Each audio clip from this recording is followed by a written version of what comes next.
ഇന്നത്തെ നമ്മുടെ ഐറ്റം കേക്കാണ്. അതിനാവശ്യമായ ഇൻഗ്രീഡിയൻസ് മുട്ട, പാല്, ബ്രെഡ്, കാരമലൈസ് ചെയ്ത പഞ്ചസാര, ഏലക്കാപ്പൊടി. ആദ്യം പഞ്ചസാര ബ്രൗൺ കളറിൽ കാരമലൈസ് ചെയ്തെടുക്കാം.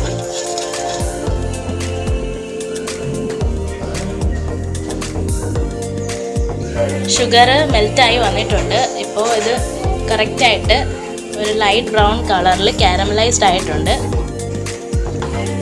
കാരമലൈസ് ചെയ്ത പഞ്ചസാര ഒരു പാത്രത്തിൻ്റെ അടിയിലോട്ട് നമ്മൾ തേച്ചിട്ടുണ്ട്. ഇതിലേക്ക് നമുക്ക് ബ്രെഡും മുട്ടയും പാലും കൂടി അടിച്ചത് ചേർക്കാം. ഒരു പാത്രത്തിലേക്ക് പാല്, പഞ്ചസാര, മുട്ട, ബ്രെഡ്, പിന്നെ ഒരു സ്പൂൺ ബേക്കിംഗ് പൗഡർ ചേർത്തത് കാരമലൈസ് ചെയ്ത് വെച്ചിരിക്കുന്ന പാത്രത്തിലേക്ക് നമ്മൾ ഒഴിച്ചിട്ടുണ്ട്. ഇനി ഇത് നമുക്ക് വേവിക്കാൻ വെക്കാം.